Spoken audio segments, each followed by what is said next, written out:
मतगणना के लिए पॉलिटेक्निक कॉलेज पर जिला प्रशासन द्वारा चाक चौबंद व्यवस्था कर दी गई है। प्रशासन ने समय रहते सभी तैयारियां पूर्ण कर ली हैं। चुनाव परिणाम को देखते हुए मतगणना स्थल के अलावा धार जिला मुख्यालय सहित सभी तहसील मुख्यालय पर सुरक्षा के पुख्ता इंतजाम किए गए। अपर कलेक्टर एवं उप जिला निर्वाचन अधिकारी अश्विन रावत ने पत्रकार वार्ता में मतगणना केंद्र की जानकारी देते हुए बताया कि 3 दिसंबर को सर्वप्रथम मतगणना में लगे समस्त कर्मचारियों को गोपनीयता की शपथ दिलाई जाएगी। उसके पश्चात सुबह 8 बजे डाक मतपत्रों की गणना होगी। उसके पश्चात 8:30 बजे से ईवीएम मशीनों की मतगणना आरंभ होगी। मतगणना स्थल पर सुरक्षा की दृष्टि से सीसीटीवी कैमरे लगाए गए हैं। समस्त शासकीय कर्मचारियों को जो मतगणना में अपनी सेवाएं दे रहे हैं उन्हें गेट नंबर 1 से प्रवेश दिया जाएगा। सभी कर्मचारियों को सुबह 7:30 बजे से पूर्व उपस्थित होना है। इसी प्रकार गेट नंबर 1 से ही मीडिया का भी प्रवेश होगा, जबकि गेट नंबर 2 से अभ्यर्थी और उनके एजेंट प्रवेश कर सकेंगे, जो गेट नंबर 2 से होकर मतगणना स्थल के पीछे की ओर बने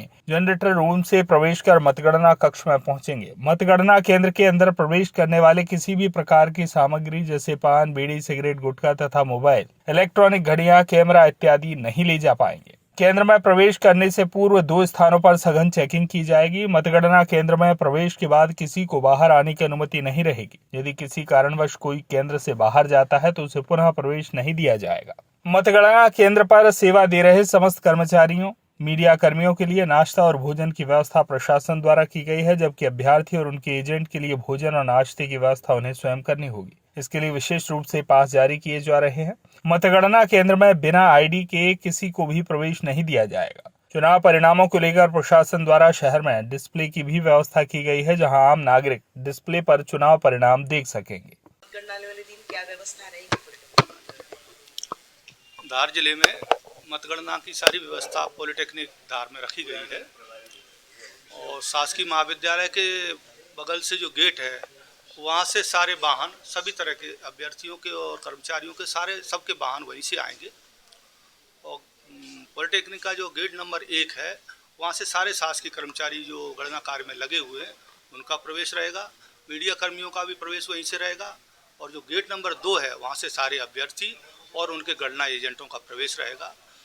और अभ्यर्थियों के लिए जो गणना एजेंटों के लिए जो खाना वगैरह ले जाने की व्यवस्था है वो भी उनके गेट नंबर 2 से रहेगी।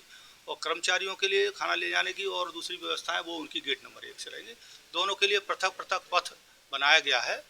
और जो इलेक्शन जो एजेंट हैं और जो अभ्यर्थी हैं वो उनको जो बिल्डिंग है उसके जो पीछे जो गेट है, जो हम जब घूम के जाते हैं जहाँ से कुक्षी वगैरह का सामान जमा हुआ था, उस गेट पे उनकी फ्रेशिंग होकर के वहाँ से उनका ऊपर वो अपने अपने रूम्स में वहाँ से पहुँचेंगे।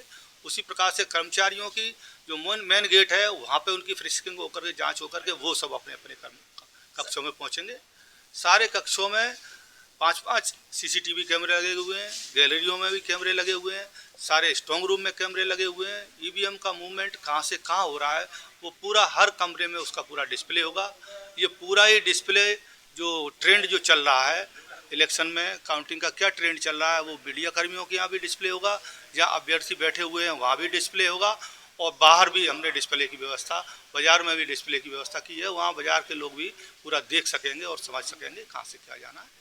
सारे लोग जो है सारे कर्मचारियों के लिए ये जरूरी होगा कि वो 7:30 बजे तक अपनी उपस्थिति दे दें। इसी प्रकार से अभ्यर्थी और उनके एजेंट भी 7:30 बजे तक आवश्यक रूप से पहुँच जाएँ, नहीं तो उनको पहुँचने में फिर दिक्कत आएगी। इस तरह की व्यवस्था रखी गई है। और जो है चाय और नाश्ता खाने की व्यवस्था सब रखी गई है। अभ्यर्थी अपनी व्यवस्था स्वयं करेंगे। कितने राउंड रहेंगे?